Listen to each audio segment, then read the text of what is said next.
Hello my dear students. आज का जो वीडियो है इसमें आपसे बात करूंगा आइसोमेरिज्म के पीवाईक्यू के बारे में। आइसोमेरिज्म बच्चों बहुत ही इंटरेस्टिंग और बहुत ही इंपॉर्टेंट चैप्टर होता है और मुझे ऐसा लगता है कि अगर पिछले 20 सालों के नीट एग्जामिनेशन में आए हुए क्वेश्चन आने वाले एग्जाम से पहले करके अगर आप जाते हो तो आपका एग्जामिनेशन का आइडिया लग जाता है कि किस प्रकार के क्वेश्चन आए हुए हैं। और नॉर्मली एग्जामिनेशन के लेवल में बहुत ज़्यादा चेंजेस नहीं आता है, तो इस तरह के पीवाईक्यू करने से आपका कॉन्फिडेंस डेफिनेटली बढ़ेगा। तो आइए क्वेश्चन नंबर 1 से स्टार्ट करते हैं। क्वेश्चन नंबर 1 बच्चों ऑल इंडिया पीएमटी 2001 में पूछा गया क्वेश्चन है। क्वेश्चन को ध्यान से पढ़िएगा। एक मॉलिक्यूलर फॉर्मूला आपको दिया हुआ है दैट इज C7H16 और आपसे पूछा हुआ है कि कौन सा कंपाउंड ऐसा है जो ऑप्टिकल आइसोमेरिज्म शो करेगा। तो पहली बात, इस तरह के क्वेश्चन को सॉल्व करते समय मॉलिक्यूलर फॉर्मूले का हमेशा आप ध्यान रखें कि कहीं कोई ऑप्शन मिसमैच करने वाला तो नहीं है। जैसे यहां पे अगर मैं बात करता हूं तो ये जो ऑप्शन नंबर 2 है इसको आप ध्यान से देखिए बच्चों, इसमें 6 कार्बन है ना। टोटल 7 कार्बन होने चाहिए लेकिन 6 ही हैं, तो ये वाला ऑप्शन तो इररिलेवेंट हो गया, तो इसको आप डायरेक्टली इग्नोर कर सकते हैं। अब ऑप्टिकल आइसोमेरिज्म का कॉन्सेप्ट क्या होता है, तो हम ये मान के चलेंगे कि ये जो एल्केन्स का जनरल फॉर्मूला है इसमें अगर आपको एक ऐसा कंपाउंड दिया जाए जिसमें किरेल कार्बन प्रेजेंट हो तो वो ऑप्टिकल आइसोमेरिज्म शो करेगा। तो आइए ऑप्शन नंबर 1 को चेक कर लेते हैं। ऑप्शन नंबर 1 में आपको बोला हुआ है पेंटेन यानी कि 5 कार्बन की चेन, तो बच्चों ये बना दीजिए 5 कार्बन की चेन। अब बोला हुआ है 2,3 डाई मिथाइल। अगर मैं लेफ्ट वाले को नंबर 1 मानता हूं तो एक मिथाइल नंबर 2 पे जुड़ना है और एक मिथाइल नंबर 3 पे जुड़ना है। अब सोचिए, चेक करिए क्या इसमें किरिल कार्बन है, तो मेरे ख्याल से यस, ये वाला जो कार्बन है ये किरिल कार्बन है, क्योंकि किरिल कार्बन पर 4 डिफरेंट टाइप के ग्रुप जुड़े हुए होते हैं। और यहां पर आप देखिए इस पे एक आइसोप्रोपाइल है, एक इथाइल, एक मिथाइल और एक हाइड्रोजन है, यानी कि इसमें किरिल कार्बन प्रेजेंट है। तो बस बच्चों इसी को ऑप्टिकल आइसोमेरिज्म शो करने वाला कंपाउंड माना जाएगा। Question number 2 all India PMT 2003 में पूछा गया क्वेश्चन है which of the following pair of compounds are enantiomers. Okay, तो बच्चों देखिए जो इनेंशोमर्स होते हैं, इन इनेंशोमर्स को एज ए डेफिनेशन या एज ए सिंगल वर्ड कई बार बोला जाता है मिरर इमेजेस। ठीक है ना, ऐसे कंपाउंड जो कि ऑप्टिकली एक्टिव होते हैं और एक दूसरे के मिरर इमेजेस होते हैं, इस तरह के कंपाउंड्स को हमेशा एक दूसरे का इनेंशोमर नाम दिया जाता है। ठीक है ना, तो आइए बच्चों जैसा दिया हुआ है उसी के हिसाब से अपन चल लेते हैं। जैसे ऑप्शन नंबर 1 की अगर मैं बात करूं तो दोनों के अंदर वर्टिकल लाइन एक जैसी है, तो आप इन दोनों के बीच में मिरर बना करके देख सकते हैं।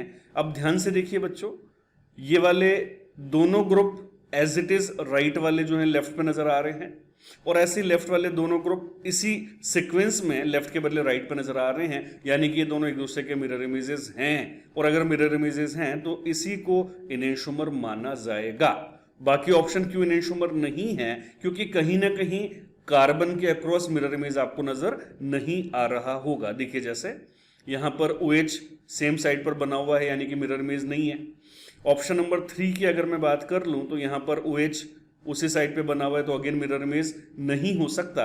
और ऑप्शन नंबर 4 की अगर मैं बात कर लूं तो इसके अंदर बच्चों ये वाला जो OH है ये उसी साइड पर बना हुआ है, तो इसको भी आप मिरर इमेज नहीं मान सकते। क्वेश्चन नंबर 3 की अगर हम बात कर लें तो बच्चों ये एम्स के अंदर पूछा गया क्वेश्चन है absolute configuration of the given compound will be. तो बच्चों RS कॉन्फ़िगरेशन यहां पर आपको निकालना है और ऑप्शन के अंदर आपको 2 और 3 बता रखा है। तो बच्चों ये 2 और 3 जो बता रखा है ये क्या होते हैं, IUPAC सीक्वेंसिंग वाले नंबर।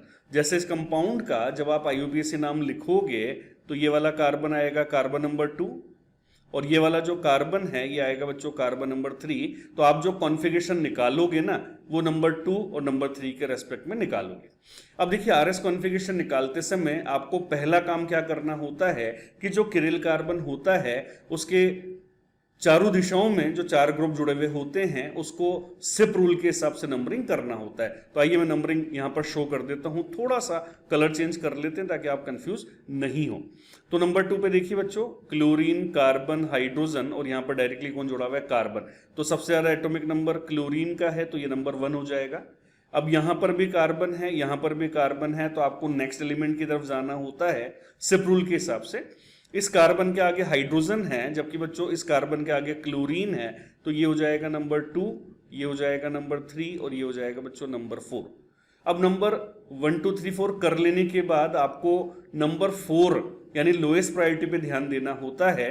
अगर लोएस्ट प्रायोरिटी ग्रुप वर्टिकल होता है तो जो एरो बनेगा वही आपका आंसर होगा, लेकिन अगर नंबर 4 हॉरिजॉन्टल लाइन पर होता है तो जो एरो बनेगा उसका अपोजिट आंसर आपको लिखना होता है। It is the rule. तो आइए मैंने एरो बनाया 1 2 3। ये एरो बना बच्चों क्लॉकवाइज, क्लॉकवाइज का मतलब होता है आर, लेकिन यहां पर तो हॉरिजॉन्टल है तो आर का अपोजिट क्या हो जाएगा एस। तो कुल मिलाकर के नंबर 2 वाले कार्बन पर कॉन्फ़िगरेशन क्या आया एस। इसी तरह से जो अनदर किरिल कार्बन है नंबर 3 वाला, उसकी भी बात कर लूं तो सबसे पहले नंबरिंग कर रहा हूं बच्चों। This is 1, this is 2, this is 3 and this is 4। Arrow बना तो ये हो गया क्लॉकवाइज, लेकिन नंबर 4 यहां पर भी हॉरिजॉन्टल है तो क्लॉकवाइज मतलब आर और आर का अपोजिट यानी कि एस। तो आपका जो आंसर आएगा ये आएगा दोनों कार्बन पर एस कॉन्फ़िगरेशन, जो कि ऑप्शन नंबर 2 में आपको नजर आ रहा है। आइए बच्चों क्वेश्चन नंबर 4 की बात कर लेते हैं। क्वेश्चन नंबर 4 में आपको बोला हुआ है geometrical isomerism is shown by. कुछ कंपाउंड आपको दे रखे हैं और आपसे पूछा जा रहा है कि इसमें से ज्योमेट्रिकल आइसोमेरिज्म कौन शो करेगा। तो बच्चों ज्योमेट्रिकल आइसोमेरिज्म के लिए कंडीशन क्या होती है? Both sp2 carbon should have different group, यानी दोनों sp2 कार्बन पर जो ग्रुप होते हैं वो डिफरेंट डिफरेंट टाइप के होने चाहिए। आइए चेक करते हैं। ऑप्शन नंबर 1 में यहां पर HH आ गया, ठीक है ना, यहां पर भी HH आ गया। यहां पर इस वाले कार्बन पर तो H और Cl यानी कि अलग अलग टाइप के ग्रुप हैं, लेकिन आप इस वाले sp2 कार्बन पर जब कंसीडर करोगे तो दोनों ग्रुप एक जैसे आएंगे, है ना, यानी यहां पर भी लिमिटेशन आ गई। लेकिन बच्चों इसकी अगर मैं बात करता हूं तो इसमें ये दोनों तो अलग अलग हैं ही सही, लेकिन इसके अलावा जब आप यहां पर देखोगे ना तो दोनों साइक्लिक sp2 कार्बन वाले ग्रुप अलग अलग हैं, यानी ओवरऑल कंडीशन यहां पर सेटिस्फाइड हो गई और इसलिए बच्चों इस क्वेश्चन का जो आंसर होगा ये ऑप्शन नंबर 4 जाना चाहिए। हाँ जी, क्वेश्चन नंबर 5 की अगर हम बात कर लें तो ये एम्स 2005 में पूछा गया क्वेश्चन है और यहां पर भी कॉन्फ़िगरेशन निकालने को आपको बोला जा रहा है। अब बच्चों पहली बात, यहां पर सिमेट्रिसिटी आपको नजर आ रही है ना। ऐसा तो नहीं है कि IUPAC नंबरिंग ऊपर से ही होगी या नीचे से ही होगी, सिमेट्रिकल है, आप कैसे भी कर सकते हैं। और इसीलिए अपन नंबर 2 और 3 से थोड़ा सा रिलैक्स रहें और मेनली कॉन्फ़िगरेशन की एक बार बात कर लेते हैं। तो सबसे पहले अगर मैं इस वाले कार्बन की बात कर रहा हूं तो ये हो जाएगा हायर एटॉमिक नंबर के हिसाब से नंबर 1, ये हो जाएगा बच्चों कार्बन का ऑक्सीजन यानी कि नंबर 2, ये हो जाएगा नंबर 3 और ये हो जाएगा नंबर 4। एरो बना क्लॉकवाइज यानी कि R, लेकिन नंबर 4 हॉरिजॉन्टल है तो R का अपोजिट हो जाएगा S। ऐसे नीचे वाले किरिल कार्बन की अगर बात करूं तो ये हो जाएगा 1 2 3 4। एरो बना एंटी क्लॉकवाइज यानी कि S और S का अपोजिट हो जाएगा R। यानी बच्चों एक कार्बन पे S और एक कार्बन पे R आना है। लेट्स सी, एक कार्बन पे S और एक कार्बन पे R, एक कार्बन पे S और एक कार्बन पे R, ये आपको दिया हुआ है ऑप्शन नंबर 2 में। तो इसका जो आंसर है ये ऑप्शन नंबर 2 आप मान के चलिएगा। क्वेश्चन नंबर 6 जो है बच्चों इसके अंदर भी वापस से आपसे कॉन्फ़िगरेशन निकालने को बोला जा रहा है। बच्चों एम्स एग्जामिनेशन के हिसाब से RS कॉन्फ़िगरेशन काफी ज्यादा इंपॉर्टेंट था, है और अब भी रहेगा, ये मेरी आपको स्ट्रॉन्ग एडवाइस है, ठीक है ना। तो एक किरिल कार्बन आपको दे रखा है और कॉन्फ़िगरेशन निकालने को बोला जा रहा है, तो भैया E और Z का तो कोई मतलब ही नहीं है क्योंकि वो तो GI में निकाला जाता है, जबकि यहां पर तो किरिल कार्बन है। तो अपन सीधे सीधे RS की बात कर लेते हैं। सबसे पहले नंबरिंग कर लीजिए। हायर एटॉमिक नंबर ब्रोमीन, उससे लोअर क्लोरीन, उससे लोअर कार्बन और सबसे लोएस्ट हाइड्रोजन, ये नंबरिंग होगी। अब बच्चों number 4 away from the observer है और नंबर 4 जब अवे फ्रॉम द ऑब्जर्वर होता है, डैश लाइन पर होता है, तो जो एरो बनेगा वही आपका आंसर माना जाता है। This is the standard rule. तो आइए एरो बना लेते हैं 1 2 3। एरो बन रहा है क्लॉकवाइज और क्लॉकवाइज का मतलब होता है रेक्टस और रेक्टस का मतलब होता है R। तो इस क्वेश्चन में जो आंसर जाएगा बच्चों ऑप्शन नंबर 2 जाएगा। Question number 7, which of the following is not Kirill. कुछ नाम आपको दे रखे हैं और आपको पहचानना है कि इनमें से कौन सा कंपाउंड ऐसा है जो किरिल नहीं है। आइए स्ट्रक्चर बनाते हैं, अपने आप आइडिया मिलेगा। पहला है 2 ब्यूटेनॉल, तो ब्यूटेनॉल का मतलब हो गया 4 कार्बन वाला एल्कोहल, लेकिन 2 पर OH है, इस बात का आप ध्यान रखें। तो ये मैंने बना दिया 2 ब्यूटेनॉल। अब ध्यान से देखिए, इसमें तो किरिल कार्बन है, तो ऑब्वियसली बच्चों इसको तो अपन किरिल मानेंगे। ऑप्शन नंबर सेकंड की अगर बात कर लूं तो ये है 2,3 डाइब्रोमोपेंटेन। लिख के देखें, एक ब्रोमो है नंबर 2 पे, ठीक है, एक है नंबर 3 पे, ठीक है, और टोटल है पेंटेन। तो 2 कार्बन और यहां पर लिख देते हैं इस तरीके से। अब ध्यान से देखिए बच्चों, इसके अंदर ये वाला कार्बन भी किरिल और ये वाला कार्बन भी किरिल है, और कोई सिमेट्रिसिटी तो नजर नहीं आ रही है, यानी इसको भी अपन किरिल ही मान करके चलेंगे। आगे दिया हुआ है 3 ब्रोमोपेंटेन, 3 पर ब्रोमो जोड़ना है और टोटल 5 कार्बन लेना है। तो आइए एक बार इसको लिख लें, तो ये हो जाएगा कुछ ऐसे। अब ध्यान से देखिए बच्चों, इसमें किरिल कार्बन है क्या? नहीं है। और अगर किरिल कार्बन नहीं है तो इसको आप किरिल तो नहीं बोल सकते, तो क्वेश्चन के हिसाब से यही आंसर जाना चाहिए। लग गया तो ऑप्शन नंबर 4 को भी चेक कर लेते हैं। तो ये है 2 हाइड्रोक्सी प्रोपेनोइक एसिड। तो प्रोपेनोइक एसिड का मतलब हो गया 3 कार्बन वाला एसिड, और नंबर 2 पर हाइड्रोक्सी है। अरे ध्यान से देखिए, इसमें भी किरिल कार्बन है, तो इसको भी अपन किरिल मॉलिक्यूल मान करके चलेंगे। आइए बात करते हैं क्वेश्चन नंबर 8 के बारे में। क्वेश्चन नंबर 8 में आपसे पूछा हुआ है एल सेरीन आइडेंटिफाई करिए। तो बच्चों, एल सेरीन एक प्रकार का अमीनो एसिड होता है। अब यहां पर सारे के सारे ये सेरीन है, तो क्वेश्चन के अंदर इंपॉर्टेंट बात क्या हो जाती है कि आपको कैपिटल एल कॉन्फ़िगरेशन पहचानना है कि वो आखिर किस में आपको शो किया हुआ है। अब देखिए बच्चों, कभी भी जब डीएल कॉन्फ़िगरेशन निकाला जाता है तो पहली शर्त ये रहती है कि जो प्रिंसिपल कार्बन चेन होती है दिए गए कंपाउंड के अंदर, वो वर्टिकल लाइन पर होनी चाहिए, और अगर ऐसा नहीं है तो आप एक्सचेंज मेथड लगा के उसको मैनेज करिए। तो आइए ऑप्शन नंबर 1 से बात करते हैं। यहां पर जो COOH है ये ऊपर की तरफ होना चाहिए था, जो कि नहीं है, तो मैं क्या करने वाला हूं, सुटेबल एक्सचेंज करने वाला हूं ऐसे, ठीक है ना। ऑप्शन नंबर 1 में मैंने एक्सचेंज कर दिया। ऑप्शन नंबर 1 की ही बात करूंगा अभी 1 by 1। तो मैंने क्या किया बच्चों, COOH को ऊपर ले लिया और NH2 को एक्सचेंज करने के हिसाब से यहां ले आया, और बचे कुचे दोनों ग्रुप को मैंने एज इट इज बना दिया। अब ये जो सेरीन एक्सचेंज के बाद लिखने में आया है, इससे अपन रिलेट कर लें स्टैंडर्ड को, तो प्रिंसिपल कार्बन चेन वर्टिकल हो गया, मेन फंक्शन को ऊपर की तरफ हो गया। अब आपको करना क्या होता है डियर स्टूडेंट्स, आपको NH2 देखना होता है। जैसे नॉर्मल कंपाउंड्स के अंदर OH देखा जाता है, अमीनो एसिड के अंदर आपको क्या देखना है, NH2। तो यहां पर जो NH2 है बच्चों, ये राइट हैंड साइड पर है। तो राइट हैंड साइड पर जब NH2 होता है तो कॉन्फ़िगरेशन हो जाता है D। लेकिन बच्चों, एक्सचेंज करने के बाद वाला D है, तो ओरिजिनल वाला क्या हो जाएगा, L, है ना, क्योंकि एक्सचेंज करने पे कॉन्फ़िगरेशन तो बदलेगा। RS वालों में R वाला S, S वाला R हो जाएगा, और DL वालों में D वाला L और L वाला D हो जाएगा। तो इस तरीके से मुझे नजर आया कि ऑप्शन नंबर 1 जो है वो इस क्वेश्चन का सही आंसर है। बच्चों, यही तरीका बाकी तीनों ऑप्शन में आप लगाइएगा, आपको नजर आएगा कि बाकी सारे के सारे D हैं और इसलिए वो आंसर नहीं हो सकते। एक्सचेंज में आपको बता देता हूं किसको किससे करिएगा।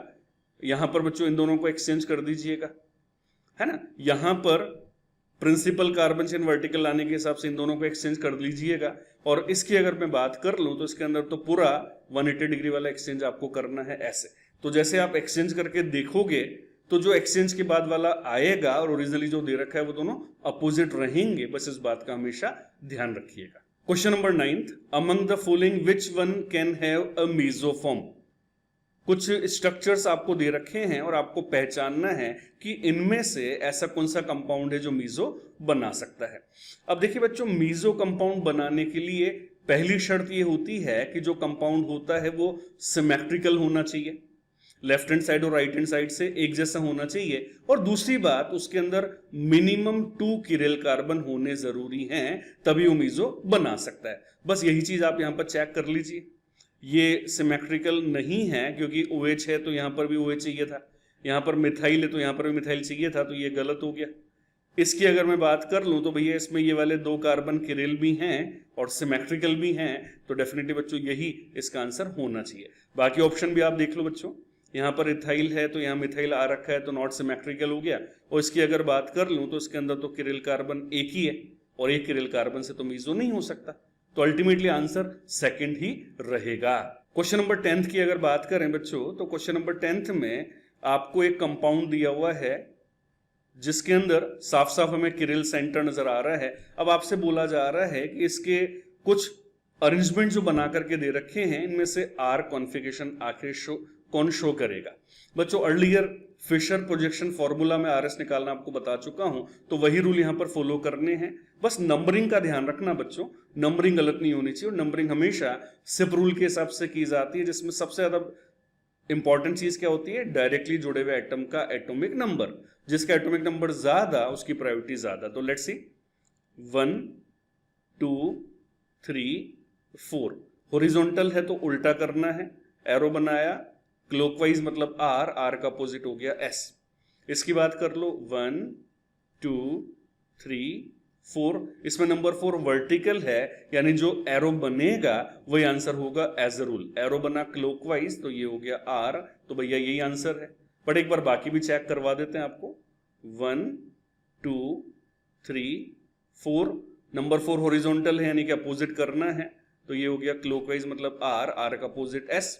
और इसकी अगर बात कर लूं तो ये हो जाएगा 1 2 3 एंड 4। एरो बनाया आपने 1 2 3, ये बना एंटी क्लॉकवाइज यानी कि एस, क्योंकि नंबर 4 इसमें वर्टिकल नजर आ रहा है। तो जैसा मैंने कहा था कि एक ही ऑप्शन आर वाला होगा, बाकी सारे एस हैं, और वही आपको यहां पर एग्जैक्टली नजर आया है। Question number 11 all India PMT 2008 में आया हुआ क्वेश्चन है, जिसमें पूछा हुआ है how many stereo isomer does this molecule have.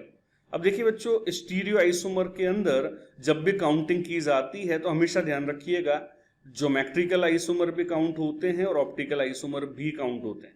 ऐसा नहीं कि आपने डबल बॉन्ड देखा तो आप ऑप्टिकल को भूल गए, या किरिल कार्बन देखा तो आप जीआई को भूल गए। दोनों की बात करनी है अगर स्टीरियो वर्ड बोला जाता है तो ध्यान से देखिए, एक सिस्टम तो ये वाला हो गया जो कि जीआई शो करेगा, और एक ये किरिल कार्बन हो गया जो कि ऑप्टिकल शो करेगा। तो कुल मिला के बच्चों यहाँ पे सिस्टम कितने हो गए, 2, जो स्टीरियो आइसोमिज्म शो करेंगे। और इस तरह के क्वेश्चंस में बिंदासा फॉर्मूला लगाया करिए 2 की पावर n। n का मतलब हो जाता है सिस्टम जिसमें किसी न किसी प्रकार के स्टीरियो आइसोमिज्म होगी।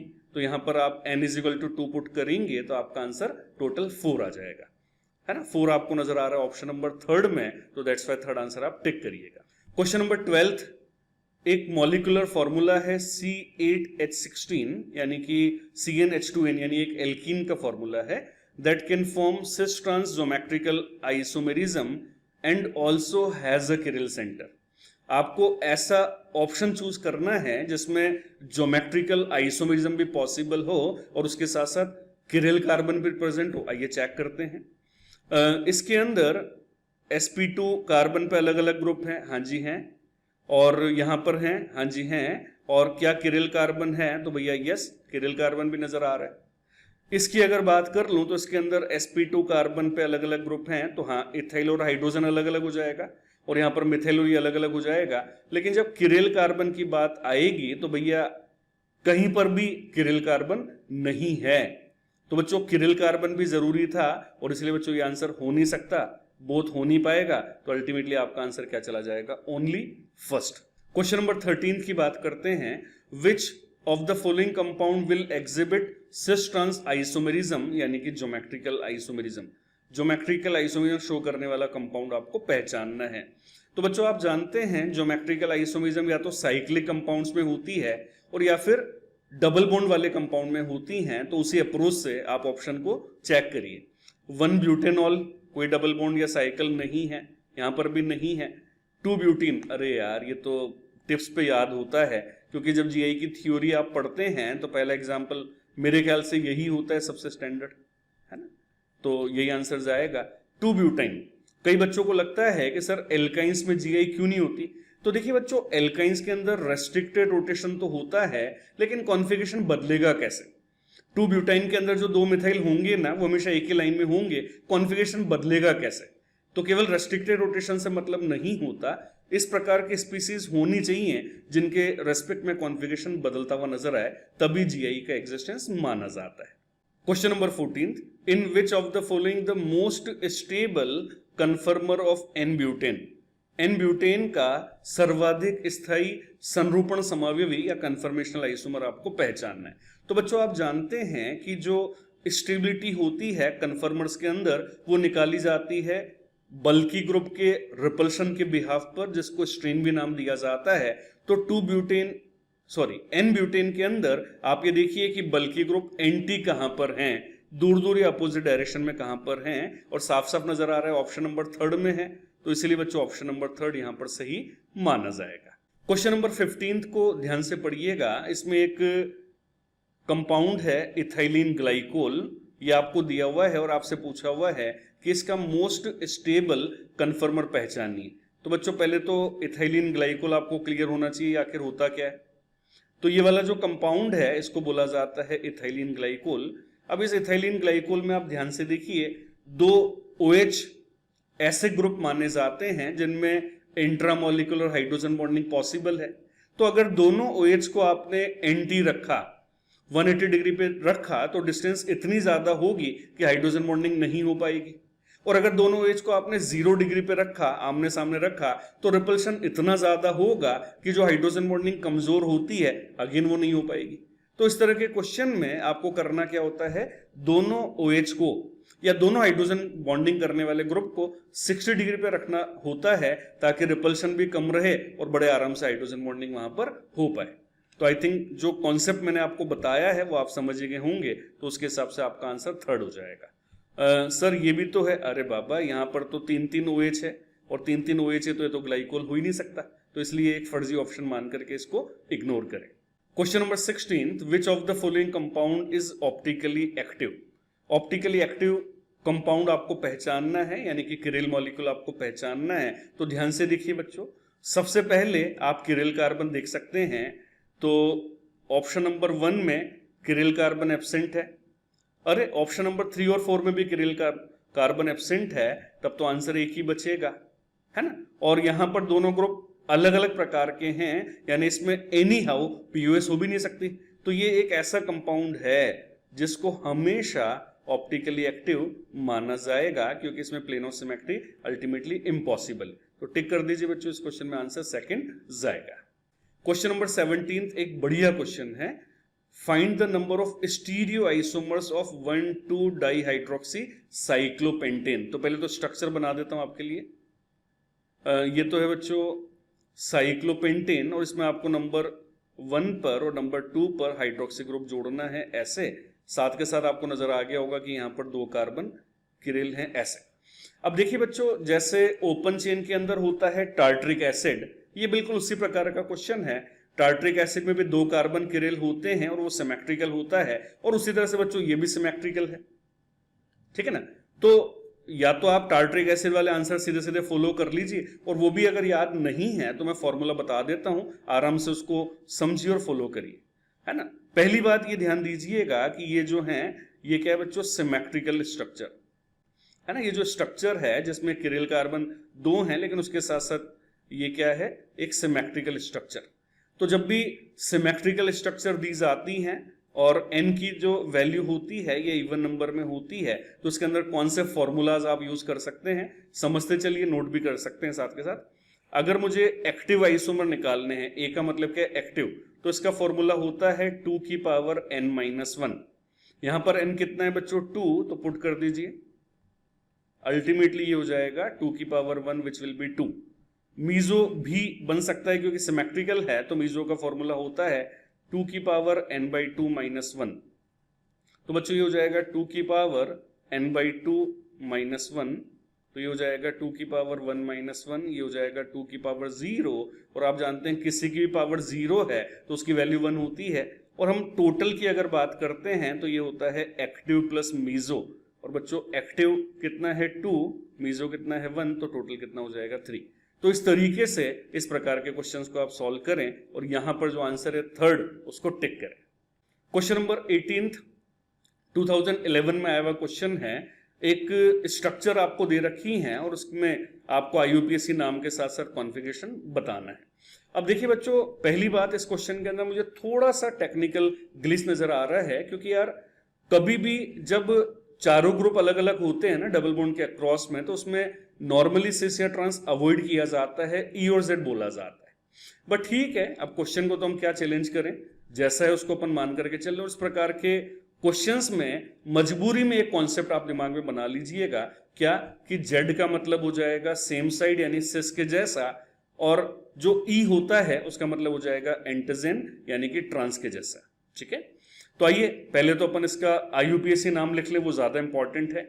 तो आईयूपीएससी के हिसाब से आई थिंक ऐसे नंबरिंग होगी, ठीक है ना। तो क्या आईयूपीएससी बनेगा बच्चों, इसका भी कॉन्फ़िगरेशन की बात मत करिए, ये बनेगा 2 क्लोरो 3 आयोडो, देखें 2 क्लोरो 3 आयोडो 2 पेंटीन, 2 पेंटीन बिल्कुल सही है। अब कॉन्फ़िगरेशन की अगर बात कर लूं तो बेटा इन दोनों में से हायर प्रायोरिटी क्लोरीन है और इन दोनों में से हायर प्रायोरिटी आयोडीन है, और दोनों हायर प्रायोरिटी अपोजिट साइड हैं, तो अपोजिट साइड को मैं क्या बोलूंगा ई, और ई को यहां पर जैसे ऑप्शन है उसके हिसाब से मैं क्या बोल दूंगा ट्रांस। ठीक है ना, तो बच्चों सिस बोलना तो गलत हो गया, इसको क्रॉस करें, नाम सही है और ट्रांस बोल रखा है, तो ये वाला परफेक्ट आंसर माना जाएगा। तो सेकंड वाला आंसर यहां पर आप टिक कर दीजिए। बाकी जो ऑप्शन है बच्चों उसमें तो आईयूपीएससी नाम में ही गड़बड़ कर रखी है, तो ऑब्वियसली वो आंसर किसी भी तरह से रिलेट नहीं हो पाएंगे। Question number 19, which of the following acid does not exhibit optical isomerism. आपको कुछ एसिड्स दे रखे हैं और आपसे पूछा जा रहा है कि ऐसा कौन सा एसिड है जो ऑप्टिकल आइसोमेरिज्म शो नहीं करेगा, यानी कहीं ना कहीं किरिल कार्बन से रिलेट करना है। तो आइए एक बार स्ट्रक्चर नहीं जानते हैं तो ध्यान से बनाइए और थोड़ा सा याद करने की कोशिश करिएगा, क्योंकि ऐसे क्वेश्चन बच्चों एग्जामिनेशन में डायरेक्टली इनडायरेक्टली आ जाते हैं। तो सबसे पहले है टार्ट्रिक एसिड। तो टार्ट्रिक एसिड की स्ट्रक्चर होती है बच्चों ऐसी, ध्यान से देखिए, इसमें किरिल कार्बन है तो अपन इसमें ऑप्टिकल आइसोमेरिज्म पॉसिबल मानेंगे। अगला ऑप्शन है बच्चों टार्ट्रिक एसिड। टार्ट्रिक एसिड की अभी वर्बली में बात कर रहा था, लेकिन यहां पर तो स्ट्रक्चर बनाना पड़ेगा, तो बना देते हैं। इसका स्ट्रक्चर हो जाता है बच्चों ऐसे। तो बच्चों इसमें भी 2 कार्बन किरिल है, ये मीजो भी बना सकता है लेकिन एक्टिव भी बना सकता है, इस बात को मत भूलिएगा, ठीक है ना। मेलेइक एसिड, तो ये तो बच्चों ज्योमेट्रिकल आइसोमेरिज्म वाला एग्जांपल हो गया। तो मेलेइक एसिड में क्या होता है, अनसैचुरेटेड डाइकार्बोक्सिलिक एसिड होते हैं और इवन सिस फॉर्म में होते हैं, फ्यूमेरिक के अंदर ट्रांस फॉर्म में होते हैं। तो अब इसमें ध्यान से देखो कि यार किरिल कार्बन तो कहीं नजर नहीं आ रहा है ना, और अगर किरिल कार्बन नजर नहीं आ रहा तो अपन किरिलिटी की बात नहीं कर पाएंगे। तो आप इसी को आंसर मान के चलें। अल्फा अमीनो एसिड भी आप जानते ही होंगे, नहीं जानते तो लिख लीजिए, अल्फा कार्बन पर एमिनो और कुल मिला के एसिड, तो इसमें भी किरिल कार्बन आएगा, इसलिए इसको भी अपन ऑप्टिकल आइसोमेरिज्म शो करने वाला कंपोनेंट मान के चलेंगे। क्वेश्चन नंबर 20, इसमें बच्चों आपसे डायस्ट्यूमर्स के बारे में पूछा जा रहा है, और डायस्ट्यूमर्स का मतलब होता है ऐसे कंपाउंड जो एक दूसरे के मिरर इमेजेस नहीं है। The stereoisomers which are not mirror images of each other are known as diastereomers. अब यहां पर जब आप 4 कंपाउंड देख रहे हैं तो इसके अंदर बच्चों काफी ज्यादा तोड़ मड़ोड़ करके, स्विच करके, ट्विस्ट करके ऑप्शन दे रखे हैं। तो ऐसे क्वेश्चंस में मैं एडवाइस करूंगा कि यार आप आरएस कॉन्फ़िगरेशन की सहायता से इसको कर लीजिए। थोड़ा सा वक्त लगेगा, लेकिन वो एक ऐसा तरीका है जिसमें कहीं कोई कंफ्यूजन आपके खुद के दिमाग में नहीं रहेगा कि मेरा आंसर गलत तो नहीं हो गया, ठीक है ना। तो आइए एक बार फटाफट से आरएस कॉन्फ़िगरेशन निकाल लेते हैं चारों का, फिर आराम से नॉट मिरर इमेज वाला फंडा यूज कर लेंगे, आंसर आ जाएगा। तो ध्यान से देखिएगा, आरएस आप भी निकालिए, मैं भी निकाल रहा हूं, चेक करिएगा। सबसे पहले 1 2 3 वाली नंबरिंग कर रहा हूं, नंबरिंग नहीं कर रहा हूं, सीधा एरो बना रहा हूं इवन। तो ये हो जाएगा बच्चों 1 2 3 एंटी क्लॉकवाइज यानी कि एस, और एस का अपोजिट हो जाएगा आर। इसमें हो जाएगा 1 2 3 एंटी क्लॉकवाइज मतलब एस, एस का अपोजिट हो गया आर। इसकी बात कर रहा हूं तो ये हो गया 1 2 3 एंटी क्लॉकवाइज मतलब एस, एस का अपोजिट हो जाएगा आर। इसके अंदर 1 2 3 क्लॉकवाइज का मतलब आर, आर का अपोजिट हो जाएगा एस। इसकी अगर बात कर लूं तो इसके अंदर हो गया 1 2 3 क्लॉकवाइज मतलब आर, आर का अपोजिट एस। इसके अंदर बच्चों 1 2 3 क्लॉकवाइज मतलब आर, आर का अपोजिट एस। इसकी अगर बात कर लूं तो ये हो जाएगा क्लोरीन से यहाँ 1 2 3 क्लॉकवाइज मतलब आर, आर का अपोजिट एस। और इसकी अगर बात कर लूं तो ये हो जाएगा 1 2 3 क्लॉकवाइज मतलब आर, आर का अपोजिट एस। अब बच्चों ऑप्शन के हिसाब से आपको चलना है, और ऑप्शन के हिसाब से जब आप चलेंगे तो हमेशा ध्यान रखिए, अगर दोनों किरिल कार्बन पे कॉन्फ़िगरेशन बदल रहा है तब तो इनेंशोमर, दोनों कार्बन पे कॉन्फ़िगरेशन सेम है तो आइडेंटिकल, और एक पे सेम और एक पे डिफरेंट है यानी नॉट मिरर इमेज वाली कंडीशन बन गई तो उसको डायस्ट्रोमर्स माना जाएगा। तो ऑप्शन नंबर 1 कह रहा है फर्स्ट एंड सेकंड, तो ये है आर आर और ये है आर एस, यानी आर वाले कार्बन के सामने आर है यानी कि मिरर इमेज नहीं है, तो ऑब्वियसली बच्चों यही आंसर है। बाकी को भी चेक कर लेते हैं, जैसे बोल रहा है फर्स्ट एंड थर्ड, तो भैया फर्स्ट एंड थर्ड तो आर आर एस एस, तो ये क्या हो जाएगा इनैंशोमर। इसी तरह से थर्ड वाला बोल रहा है first and fourth are R S S, तो ये भी बच्चों क्या हो जाएगा इनैंशोमर, ठीक है ना। और लास्ट में बोला हुआ है 3 एंड 4 तो एस एस एस एस, तो ये क्या हो जाएगा बच्चों आइडेंटिकल, ठीक है ना। अभी क्वेश्चन की डिमांड डायस्ट्रोमर्स थी जो ऑलरेडी मैं टिक कर चुका हूं कि ऑप्शन नंबर 1 उसमें फिट हो रहा है। Question number 21, which of the following is optically inactive compound. तो बच्चों इनएक्टिव देखने के लिए आप सीधा सीधा सिमेट्रिक एलिमेंट यानी कि पीओएस देख लीजिए, और पीओएस एक ऐसी चीज है जिसकी ऑलरेडी इतनी अच्छी प्रैक्टिस आपने और हमने कर रखी है कि उसमें मेरे ख्याल से ज्यादा दिक्कत आती नहीं। तो दिस इज द कंपाउंड जिसमें पीओएस प्रेजेंट है, और अगर पीओएस प्रेजेंट है तो वो ऑप्टिकली इनएक्टिव माना जाएगा, तो ऑप्शन नंबर 3 यहां पर फिट हो रहा है। Question number 22 all India PMT 15 में आया हुआ क्वेश्चन है, two possible stereo structure of the given compound are optically active are called as.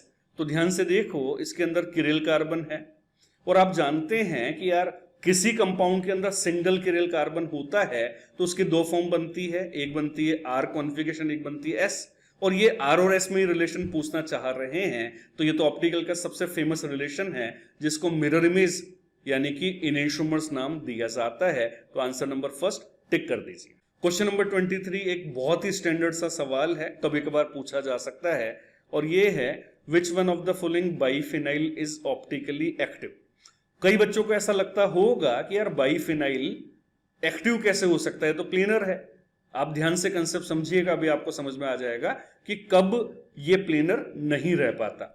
तो ध्यान से देखो, यहां पर बेटा बल्कि ग्रुप आमने सामने है, ऑर्थो पोजीशन होने की वजह से तो इसमें रिपल्शन लगेगा, और यहां पर भी आयोडीन जो कि बल्कि माना जाता है आमने सामने है तो एक रिपल्शन लगेगा। अब बच्चों दोनों ही ऑर्थो पर जब रिपल्शन लग रहा है तो एक रोटेशन कंसीडर किया जाता है ऐसे, और वो रोटेशन अगर कंसीडर होगा ना तो होगा क्या बच्चों, दोनों रिंग एक प्लेन में रहने की बजाय ऐसे रहेगी, ठीक है ना, एक वर्टिकल और एक हॉरिजॉन्टल रहेगी। और सोचिए अगर दोनों रिंग एक दूसरे के परपेंडिकुलर प्लेन में हैं और एक रिंग पे अलग अलग ग्रुप हैं, ब्रोमीन के साथ आयोडो, ऐसे दूसरे रिंग पे भी अलग अलग ग्रुप हैं, तो ये वाला मॉलिक्यूल बन जाता है किरेल, क्योंकि इसके अंदर plane of symmetry and centre of symmetry possible नहीं होती है, और इसीलिए बच्चों इसको ऑप्टिकली एक्टिव माना जाएगा। सर बाकी भी समझा दो, अरे बाकी में कुछ है ही नहीं समझाने लायक। बाकी में 4 बल्कि ग्रुप आमने सामने कहां पर है, नहीं है, तो वहां पर रिपल्शन नहीं लगेगा, और रिपल्शन नहीं है तो प्लेन सेम ही रहेगा, और एक ही प्लेन वाला मॉलिक्यूल तो पीओएस रखेगा, इसलिए वो कभी भी एक्टिव नहीं हो पाएगा। बच्चों क्वेश्चन नंबर 24 लैंग्वेज वाला क्वेश्चन है, आराम से करेंगे, बस लैंग्वेज ध्यान से पढ़िएगा। क्वेश्चन के अंदर करेक्ट स्टेटमेंट आपको बताना है स्टेगर्ड और इक्लिप्स्ड फॉर्म को मन में रखते हुए विद रेस्पेक्ट टू इथेन। आइए पढ़ते हैं। फर्स्ट है the staggered conformation of ethane is less stable. Staggered वाला लेस स्टेबल होता है क्या? ना, स्टेगर्ड वाला तो ज्यादा स्टेबल होता है। The eclipsed conformation of ethane is more stable. Eclipsed more stable, ना ये भी गलत हो गया। आगे बोला हुआ the eclipsed conformation is more stable, ना ये भी गलत हो गया। और आगे चलें, the staggered conformation of ethane is more stable than eclipsed conformation because staggered conformation has no torsional strain. Yes बच्चों, जो स्टेगर्ड फॉर्म होती है वो ज्यादा स्टेबल इसलिए मानी जाती है क्योंकि उसके अंदर दोनों प्रकार के जो स्ट्रेन है, टॉर्शनल स्ट्रेन यानी बॉन्ड्स के बीच लगने वाला रिपल्शन, और स्टेरिक स्ट्रेन यानी ग्रुप के बीच लगने वाला रिपल्शन नहीं होता है या काफी कम होता है, और इसी को कई बार सिंपल रिपल्शन भी बोल दिया जाता है। तो ये वाला स्टेटमेंट बिल्कुल सही है, तो आंसर नंबर 4 यहां पर सही माना जाएगा। Question number 25 the correct corresponding order names of 4 aldose with configuration given below respectively is। तो बायोमोलिक्यूल को ध्यान में रखते हुए 4 स्ट्रक्चर आपको दे रखी हैं, 2 किरिल कार्बन वाली, और आपको यहां पर एक तो डी या एल कॉन्फ़िगरेशन बताना है और उसके साथ साथ जो थ्रियोज या इरेथ्रियोज हैं वो पहचानना है। तो पहले कंसेप्ट सुन लीजिए। कभी भी लार्जर मॉलिक्यूल के अंदर आप डी और एल कॉन्फ़िगरेशन निकालते हैं तो बच्चों आईयूपीएसी नंबरिंग की सीक्वेंस के लास्ट किरिल कार्बन पर ओएस देखा जाता है कि वो लेफ्ट या फिर राइट है, ठीक है। और थ्रियोज और इरेथ्रियोज का कॉन्सेप्ट ये होता है कि जब आप सिमिलर ग्रुप का ओरिएंटेशन देख रहे होते हैं, जैसे यहां पर अपन बात करेंगे OH OH की या हाइड्रोजन हाइड्रोजन की, तो जब सिमिलर ग्रुप का ओरिएंटेशन सेम साइड होता है तो उसको बोला जाता है इरेथ्रियोज, और अगर अपोजिट साइड होता है तो उसको बोला जाता है थ्रियोज। आइए चेक करते हैं। फर्स्ट वाले में सबसे पहले मैं डीएल की अगर बात कर लूं तो ये OH राइट साइड में है तो उसको बोलूंगा डी, और इसके अंदर दोनों OH सेम साइड पर हैं तो उसको मैं क्या बोलूंगा, इरेथ्रियोज। तो पहला वाला हो गया डी इरेथ्रियोज, ये हो गया साहब। और आगे चलें, इसके अंदर बच्चों OH राइट पर है तो ये हो जाएगा डी, लेकिन दोनों OH अपोजिट है तो ये हो जाएगा थ्रियोज। तो ये हो गया डी थ्रियोज। सिखाना भी तो है, आपको लग रहा होगा हाँ सर आगे आंसर बढ़े आगे, सिखाना भी तो है। या इसके अंदर बच्चों OH लास्ट किरिल कार्बन पे लेफ्ट है तो ये हो जाएगा L, और ये दोनों सेम साइड है तो ये हो जाएगा अगेन इरेथ्रियोज, तो ये हो गया L इरेथ्रियोज। और इसकी अगर बात कर रहा हूं तो लास्ट किरिल कार्बन पर OH लेफ्ट है तो ये हो जाएगा L, और दोनों OH यानी कि सेम ग्रुप अपोजिट साइड है तो ये हो जाएगा थ्रियोज। तो दैट्स व्हाई बच्चों ऑप्शन नंबर सेकंड यहां पर सही माना जाएगा। क्वेश्चन नंबर 26 बच्चों, इसके अंदर आपको एक साहॉर्स रिप्रेजेंटेशन दे रखी है और उसकी रिलेटिव कॉन्फ़िगरेशन आपको बतानी है कि वो कौन सी है। अब यहां पर एक चीज आप देखें कि यार ये जो है ये एक प्रकार से मीजो है, यस और नो, ये एक प्रकार से मीजो है और एक प्रकार से मीजो है क्योंकि इसके अंदर प्लेन ऑफ सिमेट्री नजर आ रही है। तो एक तरह से क्वेश्चन ये हो गया कि जो चार ऑप्शन दे रखे हैं उसमें आपको मीजो पहचानना है कि मीजो कौन सा बनेगा। ऐसे क्वेश्चन को बच्चों अपन आरएस कॉन्फ़िगरेशन की सहायता से भी कर सकते हैं, लेकिन अगर अपन आरएस कॉन्फ़िगरेशन नहीं निकालना चाहें तो अपन ग्रुप का ट्रेंड पकड़ लेते हैं, उससे भी आपको थोड़ा सा इजी लगेगा क्योंकि अल्टीमेटली आपको पीओएस यहां पर देखनी होती। तो आइए ऑप्शन नंबर 1 की बात करते हैं। इस वाले कार्बन पे 3 ग्रुप एक सर्टेन वे में आपको दे रखे हैं। अब सोचिएगा कि बच्चों अगर मैं, ध्यान से समझिए मेरी बात को, इवन दोबारा लिख के बताता हूं आपको, उससे थोड़ा सा आपको समझ में अच्छा आएगा। तो इसको तो मैं एज इट इज लिख रहा हूं बच्चों, मिथाइल OH। अब एक बात ध्यान से समझिएगा कि अगर मैं यहां से इसको रोटेट कर दूं तो बच्चों आप जानते हैं कि इस रोटेशन से किरिल कार्बन के आरएस कॉन्फ़िगरेशन में चेंजेस नहीं आने वाला, ठीक है ना भाई। किरिल कार्बन का जो कॉन्फ़िगरेशन है वो तो तब बदलता है जब किरिल कार्बन के 2 ग्रुप को आप स्विच कर दो, है ना। यहां तो मैं कंफर्मेशन के रेस्पेक्ट में बोल रहा हूं, तो मैं क्या कर रहा हूं बेटा, इसको घुमाऊंगा और उसके बाद पीओएस देखूंगा क्योंकि अल्टीमेटली मुझे पीओएस पहचाननी है कि वो प्रेजेंट है एब्सेंट है।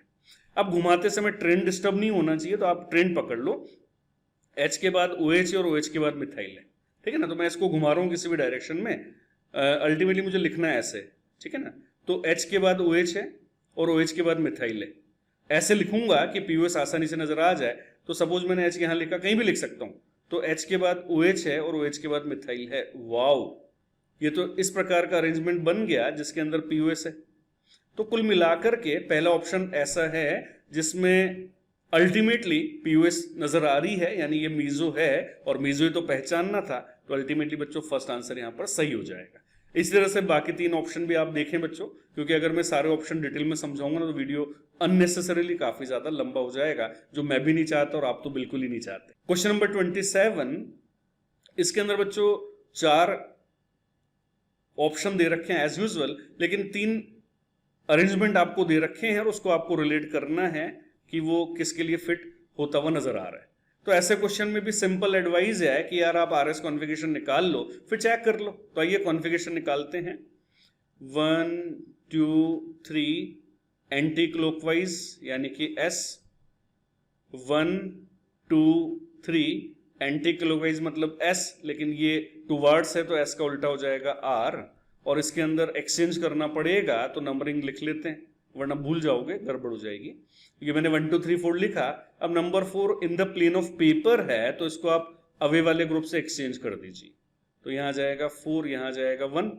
अब एरो बनाइए 1 2 3 क्लॉकवाइज, क्लॉकवाइज का मतलब R, लेकिन एक्सचेंज के बाद वाला R है तो ओरिजिनल वाला तो S हो जाएगा। अब आइए ऑप्शंस पढ़ें। First and second are identical, S और R आइडेंटिकल होते हैं क्या? नहीं, गलत हो गया। Second and third are identical, R और S आइडेंटिकल होते हैं ना, ये भी गलत हो गया। आगे बोला हुआ first and third are enantiomer, S और S एनेंशोमर ना, ये भी गलत हो गया। Second and third are enantiomer, R और S एनेंशोमर होंगे, ऑब्वियसली होंगे, तो इसका जो आंसर है फोर्थ माना जाएगा। क्वेश्चन नंबर 28 एम्स में आया हुआ क्वेश्चन है, which of the following statement is incorrect?